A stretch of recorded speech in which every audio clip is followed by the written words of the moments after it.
Bonjour à tous, comme d'habitude, on attend 2-3 minutes que tout le monde arrive et après on s'y met.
Eh bien, écoutez, on est parti. Bonjour à tous. Je suis ravi que vous soyez là avec moi ce soir pour ce nouveau webinaire. Et ce webinaire qui s'intitule le CRM, un outil indispensable pour votre cabinet d'avocat. Donc, je m'appelle Valentin Tonti-Bernard. Je suis le cofondateur et président de la société Anomia. Anomia, c'est quoi? Anomia, c'est un cabinet de conseil en stratégie qui est exclusivement dédié au cabinet d'avocats. Donc, on intervient sur 3 sets de compétences que sont la formation business, le coaching business, pardon, ainsi que des missions de conseil en stratégie qui sont opérées au sein et pour le compte des cabinets d'avocats.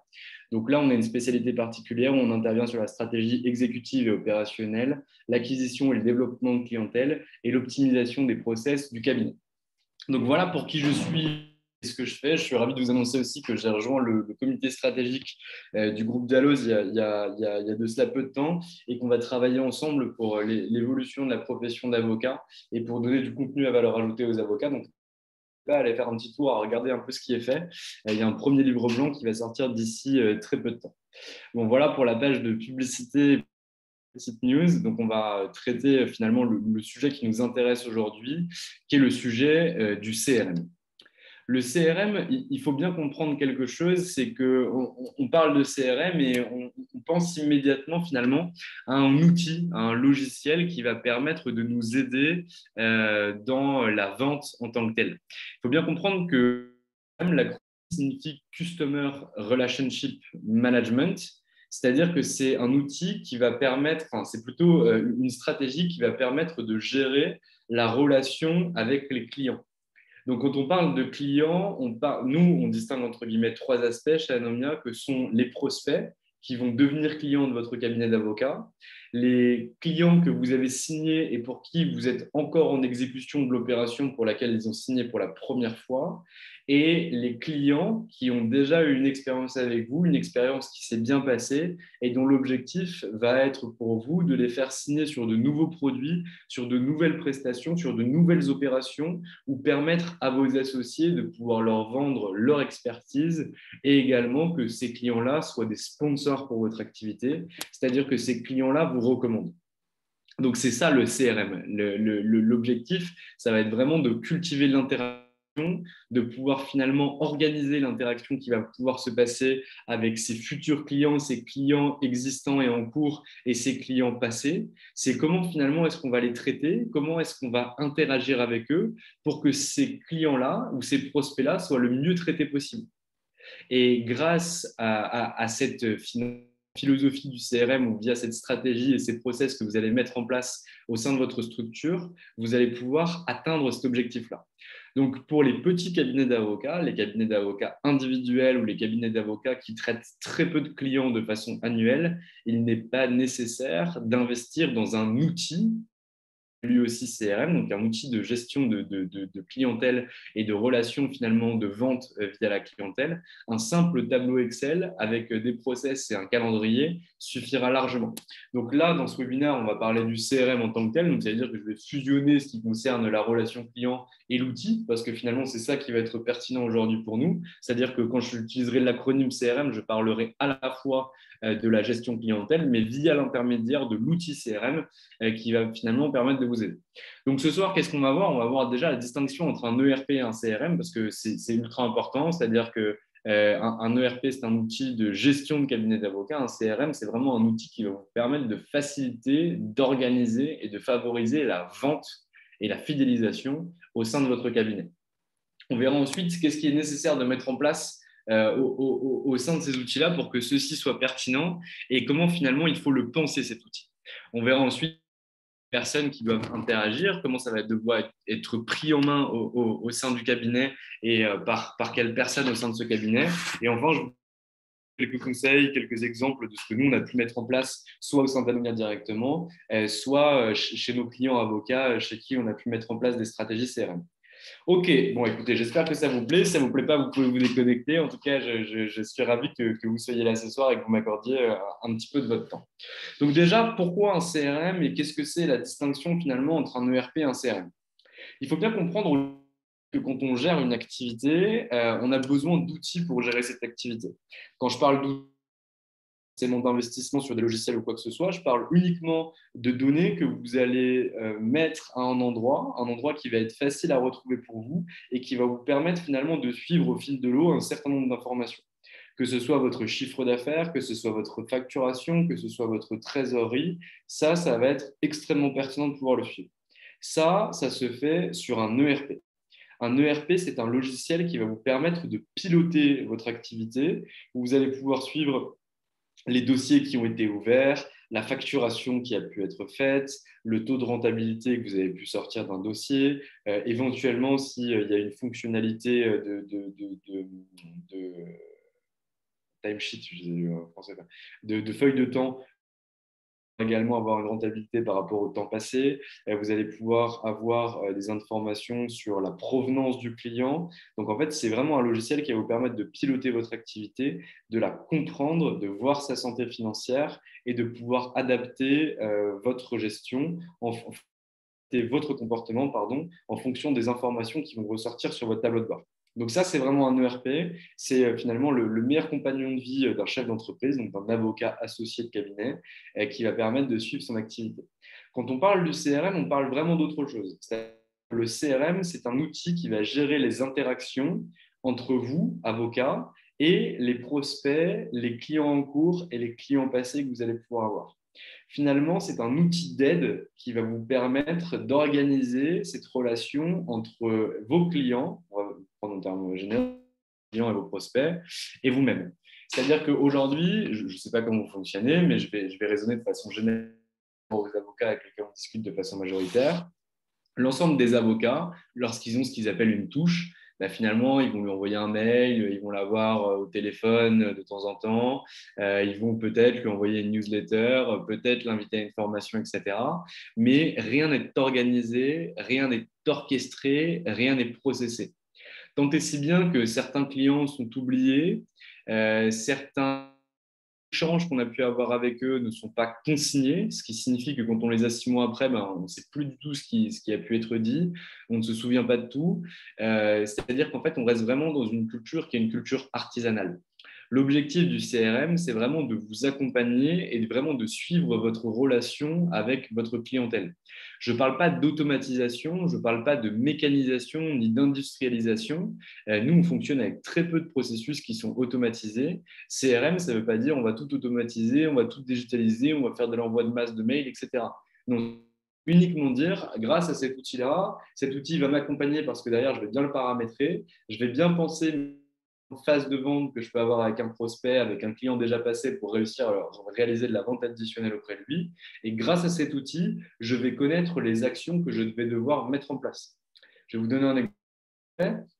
Nous, aujourd'hui, si vous allez sur la page de nos formations, que ce soit la page de la formation Boost ou la page de la formation Business Partner, vous avez la possibilité de télécharger nos guides de formation ou nos programmes. Bon, quand vous rentrez votre adresse email à l'intérieur de ces guides ou de ces programmes, vous allez automatiquement recevoir ce programme qui va vous être envoyé par mon adresse mail. Donc ça, c'est ce qu'on appelle un Zapier. Donc finalement, on a un espèce de connecteur qui va, grâce à votre mail, dire OK, quand une personne rentre son mail à cet endroit-là de votre site internet, immédiatement, on va envoyer tel mail avec tel contenu à l'adresse mail qui nous a été envoyée. Donc ça, c'est la première chose. Ça n'a rien à voir avec le CRM, mais c'est ça qui va finalement déclencher la relation ou en tout cas l'interaction CRM entre nous et nos potentiels clients.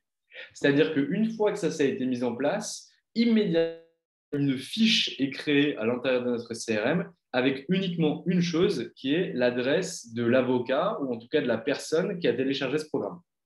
Une fois que ça a été mis en place, immédiatement, ce qu'on appelle une activité est créée. Une activité, c'est vraiment le nerf de la guerre. C'est ça qui va pouvoir vous expliquer ce que vous allez devoir faire tous les jours. C'est-à-dire que tous les jours, vous allez ouvrir votre CRM et vous allez regarder l'action que vous allez devoir mettre en place.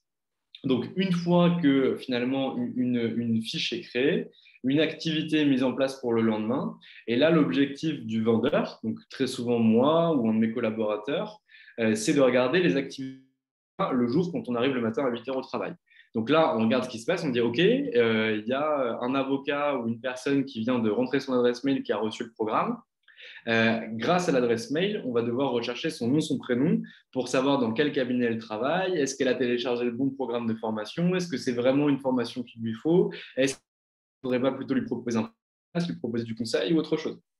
Donc ça, vraiment, premier travail, l'activité, c'est de dire OK, renseignez-vous sur l'adresse mail qu'on a reçue, à qui elle appartient. Donc une fois qu'on a fait ça le lendemain, on va remplir cette fiche. On va mettre le nom, prénom, le nom du cabinet dans lequel cet avocat travaille. Et derrière, immédiatement, on va lui envoyer un mail pour prendre un rendez-vous avec elle et pour pouvoir échanger. Une fois que ce mail de prise de rendez-vous est envoyé, immédiatement, une activité se crée une semaine après qui va s'appeler suivi de rendez-vous pour dans ce laps de temps, l'avocat qui a téléchargé le programme a accepté le rendez-vous. Et si ce n'est pas le cas, on va se dire, OK, à J+7, s'il n'a pas accepté le rendez-vous, il va falloir le relancer pour lui demander un autre rendez-vous. Il n'y a rien d'automatique qui est mis en place. C'est-à-dire qu'à chaque fois, c'est un humain qui met en place une autre activité qui va se passer une semaine après. Ce que je veux vous montrer par cet exemple, qui est un exemple qui nous appartient, c'est que en fait, lorsque le CRM a pour objectif d'organiser vos cycles de vente et d'organiser vos relations avec vos clients. C'est-à-dire qu'en fonctionnant de la sorte, vous n'avez plus aucun trou dans la raquette. C'est-à-dire que l'ensemble de vos clients sont traités de la même façon lorsqu'ils proviennent de la même source. C'est-à-dire que s'ils viennent de quelque chose de digital, c'est-à-dire d'une newsletter, d'un webinaire, d'un téléchargement de formulaire, simulateur que vous avez, d'un acte que vous avez à disposition ou que sais-je, d'un article que vous avez écrit ou d'un formulaire ou je ne sais pas quoi, à chaque fois, il doit se passer la même chose et derrière, vous devez avoir une activité qui vous rappelle qu'il y a quelqu'un qui a rempli un formulaire et qu'il faut absolument recontacter cette personne de telle façon, telle façon, telle façon. Tant et si bien que derrière, vous allez pouvoir vraiment suivre votre activité, que vous allez pouvoir suivre les interactions qui auront pu avoir avec ce potentiel client et que derrière, vous allez maximiser vos chances de gagner. Ça, c'est vraiment super important de le comprendre. Mais pour ça, il faut qu'on puisse s'interroger vraiment sur les objectifs et sur ce que vous allez en faire. C'est-à-dire que lorsqu'on fonctionne avec un CRM, il est nécessaire de pouvoir fonctionner avec ce qu'on appelle un pipe de vente. Donc, un pipe de vente, c'est quoi? Un pipe, c'est un tuyau qui va finalement de la première fois où on va avoir une interaction avec le client jusqu'au moment où ce client, de l'autre côté, va contracter avec vous. Donc là, il peut y avoir différentes phases. Ça peut être 3 phases. Par exemple, il contacte le cabinet d'avocat, il l'appelle directement. Donc là, à ce moment-là, l'assistante rentre à l'intérieur du CRM la fiche du client potentiel. La deuxième chose, c'est que cette assistante-là va lui fixer un rendez-vous téléphonique. Donc, vous allez finalement avoir un rendez-vous téléphonique dans les 48 heures. 48 heures après, vous allez lui faire une proposition tarifaire avec une lettre de mission, une convention d'honoraires ou quoi que ce soit. Et 7 jours après, il va accepter ou refuser cette convention d'honoraires. C'est-à-dire qu'on est sur un cycle de vente qui dure moins de 15 jours et qui va vous permettre d'être suivi. C'est-à-dire qu'à chaque fois que ça se passe de cette façon-là, c'est-à-dire qu'à chaque fois quelqu'un appelle le cabinet d'avocats et que derrière, que quelqu'un finalement veut vous rencontrer parce qu'il n'est pas encore client chez vous, etc., ça va toujours se passer de cette façon-là. Ce qui vous permet en fait de suivre la relation avec vos clients qui appellent directement le cabinet pour voir derrière s'il y a des trous dans la raquette. Est-ce que ça fonctionne? Est-ce que vous convertissez bien? Est-ce que ce qui est fait avec le client est un cycle qui est assez rapide? Est-ce qu'au contraire, c'est trop rapide? Est-ce qu'il faudrait prendre plus de temps? Est-ce que de fonctionner comme ça, finalement, ça cause des problématiques en interne, des problématiques de process ou d'autres problématiques? Il faut vraiment en fait réussir à comprendre son cycle de vente pour vraiment mettre en place un CRM. Donc, par exemple, nous, ce qu'on a, c'est qu'en fonction du poste de la personne qu'on va avoir, donc nous, on n'a que des avocats qui rentrent sur notre CRM et ils sont distingués en deux catégories. On a d'un côté les avocats indépendants et les avocats collaborateurs, et de l'autre côté, on a les counsels et les associés. Lorsqu'on va rentrer à l'intérieur de notre CRM un avocat collaborateur ou un avocat indépendant, immédiatement, il va se placer dans les offres qui sont relatives au cycle de vente qui concerne la formation Boost, donc la formation business dédiée aux avocats collaborateurs et aux avocats indépendants. Si au contraire, on a un avocat associé ou un avocat counsel qui rentre à l'intérieur de notre CRM, dans ce cas-là, il va se créer une offre à l'intérieur du pipe de la formation Business Partner, qui est la formation business dédiée aux avocats associés de cabinet d'affaires. Donc, si vous voulez, ce qu'il faut comprendre avec le CRM, c'est que ce n'est pas une formule magique, c'est quelque chose qu'il faut réussir à penser, c'est quelque chose qu'il faut travailler au quotidien, qu'il faut travailler tous les jours, mais qui vous permettra d'avoir des résultats et vraiment d'améliorer vos processus de vente et de gagner en efficacité, en conversion, en hauteur de... C'est ce qui est extrêmement pertinent. Donc, pour que ça soit vraiment pertinent, donc on va devoir définir certains types de cycles qui vont devoir fonctionner avec des actions qui vont être accomplies, mais ces actions, elles ne vont pas être mises en place par la même personne. C'est-à-dire que vous êtes associé de votre cabinet d'avocat, vous n'avez pas que ça à faire de pouvoir gérer un CRM toute la journée. C'est-à-dire que si on reprend mon exemple bateau que j'ai donné tout à l'heure, c'est-à-dire qu'un client appelle le cabinet, l'assistante rentre la fiche à l'intérieur du CRM. Donc déjà, première phase, c'est l'assistante qui le fait. Deuxième phase, c'est la prise de rendez-vous téléphonique. Donc là, c'est l'assistante qui va immédiatement, après avoir inscrit la fiche, envoyer un mail à la personne qui veut prendre rendez-vous avec vous en lui proposant un rendez-vous dans les 48 heures qu'elle pourra prendre sur votre agenda directement. Donc, une fois que ça a été fait, vous n'interagissez pas là-dessus. C'est-à-dire que l'assistante met une activité à J+7 pour voir si oui ou non le potentiel prospect a pris rendez-vous avec vous. S'il n'a pas pris un rendez-vous avec vous, dans ce cas-là, à J+7, elle le relance. S'il prend rendez-vous avec vous, dans ce cas-là, c'est... Et ça, c'est super important. C'est-à-dire qu'à partir du moment en fait, où on change de main, c'est-à-dire que l'assistante vous a permis d'avoir un rendez-vous téléphonique, très bien. Maintenant, c'est vous qui avez les informations et c'est vous qui savez ce que vous allez devoir faire. C'est-à-dire que le CRM, c'est une excellente chose. La machine, c'est très bien, ça va vous aider, etc. Mais ce qu'il faut bien comprendre, c'est que c'est les systèmes d'information qui sont les plus pertinents. C'est-à-dire qu'en fait, si vous avez uniquement la machine qui traite, c'est très facile. Si on a uniquement un humain qui traite, c'est très facile. Mais quand on a des interactions entre humain, machine, machine, humain, assistant, machine, machine, associé, associé, machine, machine, assistante, ça devient extrêmement complexe. Pour une raison extrêmement simple, c'est qu'il y a de la déperdition d'informations, étant donné que le prospect ou le client, lorsqu'il parle avec vous, finalement, si vous ne restituez pas à l'intérieur du CRM en mettant en place des notes, ce qui a pu être dit, ce qui va être nécessaire de mettre en place, etc., la machine, elle ne saura pas quoi faire. L'assistant ou l'assistante, elle ne saura pas quoi faire non plus. Donc, il est vraiment très, très important de pouvoir faire ce qu'on appelle du cadencement, c'est-à-dire vraiment réfléchir aux différentes actions qui vont devoir être mises en place grâce à l'information détenue par chacun. Si on prend mon exemple, aujourd'hui, c'est l'assistant qui va avoir au téléphone le prospect qui va appeler, c'est l'assistant qui va créer la fiche de mise en place, c'est l'assistant qui va envoyer un mail pour pouvoir prendre un rendez-vous et derrière pouvoir interagir avec vous. Si le rendez-vous est pris, dans ce cas, la première possibilité, c'est vous qui prenez la main, c'est-à-dire que vous avez votre call classique avec votre client. Une fois que le call est fini, vous avez un mail d'envoi où vous allez lui dire notez que machin, il faut que je vous envoie une proposition à telle date. Après, vous envoyez votre proposition. Une semaine après, vous relancez s'il n'y a pas d'acceptation de la proposition. Et derrière, ainsi de suite. C'est-à-dire vraiment qu'il doit y avoir un échange et les tâches de chacun doivent être définies au préalable pour éviter qu'il y ait des trous dans la raquette. Si vous ne fonctionnez pas comme ça, c'est pire d'avoir un CRM que de ne pas en avoir. C'est-à-dire que le CRM nécessite obligatoirement une organisation précise de modéliser son cycle de vente et de modéliser la façon dont on va fonctionner, l'action qu'on va mettre en place pour passer d'une phase à une seconde phase. Si ce n'est pas le cas, ça va vous embêter plus qu'autre chose et ça ne va pas vous être utile. C'est un outil qui va tomber en désuétude, qui ne sera utilisé par personne. Il faut vraiment le penser de façon préalable et après le mettre en place lorsque chacun finalement a mis ça, a compris qu'il était nécessaire d'utiliser un CRM et de mettre ses actions en place. Si vous ne le faites pas, malheureusement, vous aurez un outil qui ne sera pas utilisé, vous aurez dépensé de l'argent et ça ne va pas fonctionner. Alors ensuite, il faut bien comprendre que j'ai identifié tout à l'heure 3 typologies d'acteurs que vous pouvez traiter, qui étaient les prospects, les clients en cours et les clients que vous avez déjà traités. Donc, les exemples que j'ai pris, ils ont concerné pour l'instant les prospects, c'est-à-dire des gens qui ne sont pas encore clients, mais qui rentrent dans votre cible et que vous pourriez potentiellement traiter. Le CRM va vous permettre, si le prospect ne veut pas devenir client immédiatement, de faire ce qu'on appelle du nurturing.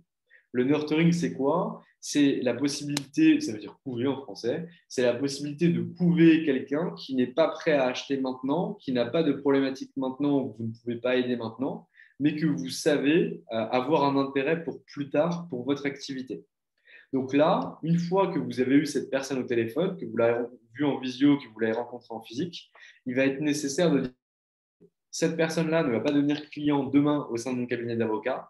Par contre, il faut que je puisse lui donner de la valeur pour que le jour où elle aura une problématique ou le jour où celle-ci puisse me recontacter. Donc le CRM va vous permettre également de pouvoir programmer différentes actions que vous allez mettre en place en disant, ben voilà, chaque mois, je vais envoyer à telle typologie de prospects qui ne sont pas prêts à acheter, donc que vous catégorisez par exemple en plus tard ou en nurturing directement. Je vais leur envoyer de la valeur qui peut être des articles, des réflexions que je peux avoir, des vidéos, des webinaires, des formations que je veux faire pour pouvoir en fait rester dans la tête de ce prospect-là et leur dire même si tu n'as pas acheté chez moi immédiatement, c'est pas grave, moi j'ai pas besoin de ça, moi je vais quand même te donner de la valeur et le jour où tu seras prêt à acheter, le jour où tu te seras rendu compte de la valeur que je peux t'apporter, dans ce cas-là, je sais très bien que tu reviendras me voir. Et je vous assure que ça fonctionne. Donc, fonctionne beaucoup au nurturing et c'est quelque chose qui marche très très bien. Donc, ça, c'est pour les prospects. Donc, vous utilisez l'exemple que je vous ai donné au préalable qui était vraiment de modéliser les différentes phases de votre cycle de vente et derrière de définir des actions avec des personnes qui vont devoir interagir à chaque niveau finalement du cycle. Et derrière, s'ils ne sont pas prêts à contracter maintenant, dans ce cas-là, vous ne les laissez pas tomber, vous les laissez au sein de votre CRM, vous les passez en nurturing et vous leur envoyez de la valeur par rapport à votre activité, par rapport à votre expertise, pour ne pas les laisser tomber. Ensuite, on a une deuxième typologie de personnes qu'on va traiter à l'intérieur de CRM. Ce sont les clients que vous avez réussi à convertir, les prospects que vous avez réussi à convertir en tant que clients, qui sont actuellement en cours d'exécution de leur opération. C'est-à-dire que ce sont des clients, entre guillemets, présents, qui vous ont payé ou qui ne vous ont pas payé, mais de qui l'opération n'est pas encore finie. Donc là, si vous souhaitez gérer finalement la relation avocat-client à l'intérieur du CRM avec les différentes phases, c'est possible. Nous, aujourd'hui, on ne le fait pas pour une simple et bonne raison, c'est qu'on a d'autres outils qui nous permettent de le faire et qui le font de façon plus fluide parce qu'on estime que gérer la relation entre prospect et société, c'est une bonne chose, mais gérer la relation entre client et société, ce n'est pas une bonne chose. Donc, d'autres outils, mais vous pouvez parfaitement le faire en finalement 3, 4, 5 types d'opérations que vous réalisez et en modélisant chaque type d'opération pour faire avancer le client à l'intérieur de chaque phase. Je sais pas, imaginons que vous fassiez du bail commercial. Lorsqu'on place un bail commercial, on va avoir un premier rendez-vous avec le client preneur ou bailleur. On va avoir un second rendez-vous ou une seconde action où finalement on va collecter des documents. On va avoir une troisième phase où on va rédiger un projet de bail. On va avoir une quatrième phase où on va avoir les retours du client. On va avoir une cinquième phase où on va faire le second projet de bail, une sixième phase où on va se dire OK, l'acte définitif est validé, et une septième phase où on va rencontrer le preneur et le bailleur dans la même salle avec éventuellement le conseil de la partie pour finalement signer le bail commercial. Donc, si par exemple vous avez du bail-co, que ça se passe comme ça de votre côté, en fait, vous définissez cette phase dans votre pipe, du coup, plus un pipe de vente, vraiment un pipe d'exécution. Vous allez dire, OK, phase 1, phase 2, phase 3, phase 4, phase 5, phase 6, phase 7, celle que je vous ai décortiquée au préalable, et vous faites avancer votre client en fonction de l'exécution. Ça vous permet en une vue très très simple de voir où en sont chaque opération et de suivre ce qui va être fait. Notamment si c'est par exemple l'assistant qui doit collecter les informations, vous allez voir si oui ou non l'assistant a collecté l'ensemble des documents. Et si c'est le cas, en fait, il va pousser immédiatement le client dans la phase d'après, qui va être le projet de bail commercial. Et en fait, vous regarderez votre colonne projet de bail commercial, bah là, tous les documents sont en place, que tous les documents ont été obtenus par le cabinet et qu'il est nécessaire de rédiger le projet. Donc, ça va également vous permettre, si vous le souhaitez, de gérer la relation avec le client et surtout l'avancement de son opération pour que derrière, finalement, le client soit satisfait. Vous pouvez aussi définir des tâches à certains moments intermédiaires au cours de la prestation pour donner finalement de la valeur à ce client. C'est-à-dire lui dire, OK, ben voilà, aujourd'hui, on en est à telle phase, tout se passe bien, ne vous inquiétez pas. Donner de la transparence ou définir qu'à telle phase, si on reprend mon exemple, par exemple, du bail commercial, à la phase de deuxième projet de bail à destination du client, là, on envoie une facture qui correspond à 60% des honoraires globaux à encaisser. Ça, c'est vraiment des choses qu'il faut que vous réussissiez à processer pour que derrière, vraiment rien ne soit laissé au hasard par rapport à votre activité. Bon, OK. On a ensuite une troisième et une dernière catégorie de personnes, de typologie de personnes qu'on peut gérer au sein de ce CRM. Ce sont les clients passés. Un client passé, c'est quoi? C'est un client pour lequel vous avez réalisé une opération, donc quelqu'un qui a déjà été client chez vous, mais qui aujourd'hui n'est plus client chez vous. Et vous, votre seul objectif, ou en tout cas vos objectifs, ça va être de réaliser de la vente additionnelle, c'est-à-dire de revendre un produit à cette personne, de revendre un service à cette personne, de la reconseiller sur autre chose. Ça va être de pouvoir recommander un de vos associés à cette personne pour que, par exemple, vous avez fait une opération d'acquisition pour cette personne-là ou pour ce client-là. Vous avez peut-être un associé qui fait du droit social ou qui fait du taxe. Comment est-ce que finalement vous allez réussir à faire profiter votre associé de ce client-là? Et également, vous avez pour objectif que votre client déjà passé devienne un sponsor de votre activité. Un sponsor de votre activité, c'est quoi? C'est ce que vous appelez le bouche à oreille, c'est-à-dire que c'est un client qui a été satisfait de vos services et qui va vous recommander auprès d'autres prospects qui vont pouvoir derrière vous amener du deal ou en tout cas vous aider à avoir du deal. Donc ça, une fois de plus, ça se travaille. C'est-à-dire que rien n'est laissé au hasard. Et nous, par exemple, quand on a un client qui vient sur l'une de nos formations, le lendemain, vraiment dans les 24 heures de la fin de la formation, ce client reçoit un questionnaire de satisfaction dans lequel on lui demande ce qu'il a pensé de la formation, ce qu'il a pensé des intervenants, s'il a d'autres besoins, s'il veut laisser un avis public sur la formation et s'il a 3 personnes à nous recommander. Une fois qu'on a fait ça, on attend 7 jours. S'il n'a pas répondu au questionnaire, on lui renvoie un mail pour qu'il réponde au questionnaire. Si, donc, généralement, il le fait, on a une réponse qui est à hauteur de 98%, 99% à ce questionnaire-là. Une fois qu'on a la réponse à ce questionnaire, dans les 72 heures de la réponse à ce questionnaire, on doit rappeler l'avocat pour derrière pouvoir le remercier, pouvoir comprendre ce qui a été, ce qui n'a pas été, ce qui aurait pu être mieux, pour qu'il puisse nous mettre en relation avec les personnes qui nous a recommandées, le remercier pour son avis public, etc. Un mois après, on va lui demander des nouvelles pour savoir comment s'est passée la formation, est-ce qu'il a progressé, qu'est-ce qu'il a mis en place, est-ce qu'il a visé, est-ce qu'il a besoin d'autre chose, etc. Et en fait, chaque étape de notre relation avec nos anciens clients est orchestrée de façon différente aux étapes de prospect, mais de la même façon. C'est-à-dire que, en fait, à partir du moment où vous allez laisser du hasard, vous allez laisser du feeling, etc., c'est une bonne chose, ça fait plaisir, sauf qu'en fait, vous êtes inefficace au possible. C'est-à-dire que je disais, ah oui, il fallait que je le rappelle lui, ah oui, il fallait que je fasse ça, ah mais oui, putain, j'ai oublié de le rappeler, ça fait 3 semaines que je ne l'ai pas appelé, etc. Ça, c'est pas possible.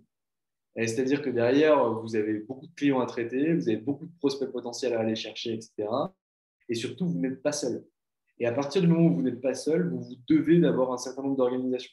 Moi, dans un premier temps, ça a été une catastrophe. Avant que mes collaborateurs arrivent, tout était dans ma tête. Sauf qu'ils m'ont très vite dit, ben, Valentin, tu es bien sympathique. Nous, on ne sait pas ce qu'il y a dans ta tête. Tu n'es jamais là, tu es toujours en vadrouille au sein de cabinet. Donc, il faut bien que nous, on puisse travailler pendant que tu n'es pas là. Et donc, j'ai dû faire un énorme travail et récupérer énormément de choses, transmettre beaucoup et surtout énormément écrire sur une base de connaissances qu'on appelle Notion qu'on a en interne et qui permet en fait à chacun et à chaque collaborateur d'aller chercher de l'information que j'ai sorti de ma tête et que j'ai écrit sur un papier qui sert de process. Et donc, c'est grâce à ça qu'on a défini les process et qu'on a mis en place ça sur le CRM. Donc ça, c'est vraiment extrêmement pertinent. Le CRM va vous permettre vraiment de traiter vos prospects, de traiter vos clients en cours et de traiter vos clients passés. Et vous verrez qu'à partir du moment où vous commencerez à modéliser un certain nombre d'actions à mettre en place, que vous commencerez à les structurer et à les processer, vous aurez des résultats et vous aurez des résultats qui vont être assez rapides. Je peux vous le garantir.